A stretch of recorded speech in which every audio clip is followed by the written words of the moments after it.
French Romantic music highlights the finale of the Concord Chamber Music Society's 2016-2017 season, as violinist Glenn Dicterow and violist Karen Dreyfus join Concord Chamber players Wendy Putnam, Michael Reynolds, and Vitas Bakshish for a very special performance on Sunday, March 19th at 3 p.m. in the Concord Academy Performing Arts Center.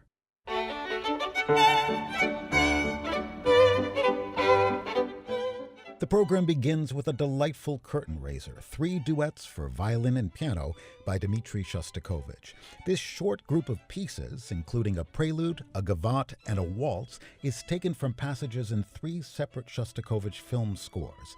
It reveals a side of the composer that's often obscured by his reputation as the 20th century's most profound musical documentarian of authoritarian oppression. In fact, Shostakovich's friends and colleagues knew him as a person with a wicked sense of humor who loved all sorts of popular music. It's notable that the composer of the Leningrad Symphony was also the musician who happily fashioned a thoroughly witty orchestral transcription of the 1920s Broadway hit Tea for Two, and the ease with which Shostakovich assumes the manner of European salon music in these pieces is a wonderful reminder of the breadth of his facility as a composer and the range of his artistic personality.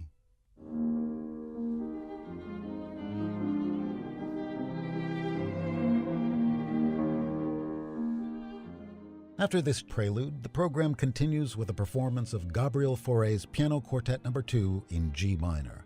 Fauré's remarkable life spanned a period of enormous change in music. When he was born in 1845, Beethoven's late quartets were essentially unknown, and Wagner was in the early stages of his career. By the time he died in 1924, Schoenberg had codified his 12-tone system of composition, infusions of jazz were appearing in art music, and Stravinsky's The Rite of Spring had premiered more than a decade earlier. Yet Fauré seemed to process new musical developments without effort, always retaining the classicism, muted sensuousness, harmonic originality, and abundant lyricism that characterized his music.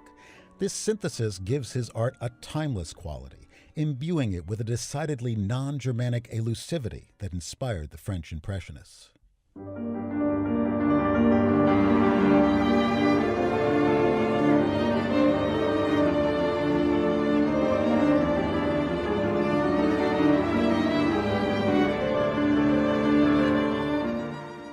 Although Fauré's second piano quartet is less often performed than its earlier twin, it contains all the features that make his music compelling. The first movement begins with a gesture that's familiar in Fauré, an expansive, sonically reinforced melody set against a background that at once creates contrast and support. This ardent theme provides the material Fauré will adapt in the following 3 movements to create architectural coherency. In the middle movements, Fauré displays the rhythmic ingenuity that's sometimes overlooked in his music. The second movement is a brusque scherzo, in which energy and instability are created by variously assigning the bars single, duple, or triple impulses and mixing them together in a seemingly random fashion, filling the movement with metric surprises. The following slow movement also includes writing in which cross-grain accentuations are set in opposition to the meter, but here the effect is different.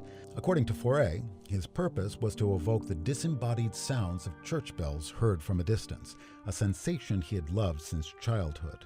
The passion and violence of the first 2 movements returns in the finale, which has the character of a waltz gone slightly mad. This Fauré seems very different from the one who wrote his celebrated Requiem, which, strangely enough, was composed in the same year as this piano quartet.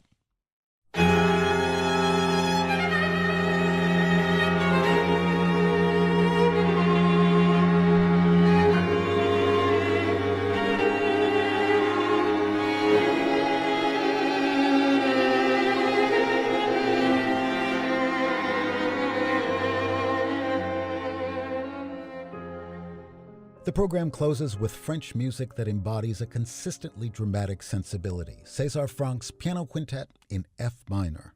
Born in Liège in 1822, Franck's career developed slowly, and while he composed throughout his professional life, it was only in his last 12 years that he wrote the group of pieces that would establish his historical reputation. His piano quintet, written in 1878, was the first of these works, and it represented a significant departure from the style and spirit of his previous music. Critics and colleagues were shocked by the often unrelenting force of the work's intensity. Liszt mused that the piece had perhaps exceeded the legitimate bounds of chamber music, and indeed the number of indications for the performers to play at extremes of loud and soft was unprecedented.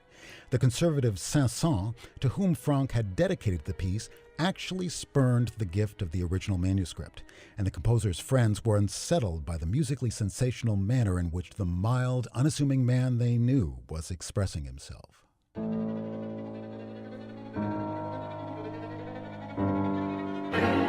In essence, this quintet marks Franck's abandonment of his inherent musical cautiousness in favor of the modernizing influences of Wagner and Liszt. He found the constantly fluctuating harmonic language in their music oddly congenial. It mirrored a technique Franck had developed as a church organist when he was required to fill random expanses of time during services with improvisations that he'd extend or curtail with creative modulations. This harmonic instability became a hallmark of Franck's mature style and his teaching. His composition students noted that the one consistent instruction they received from him was to always modulate. Another modern feature of the quintet is Franck's use of the cyclic procedure popularized by Liszt, as he takes the main theme in the first movement and recasts it in completely different contexts in the movements that follow, thus giving the work a sense of unity. Yet the unrestrained passions displayed in Franck's piano quintet may have resulted from more than changes in aesthetic philosophy. Shortly after assuming a professorship at the Paris Conservatory, Franck began teaching a talented, attractive young woman of Irish descent named Augusta Holmes, whose ability and beauty turned the heads of many Parisian musicians.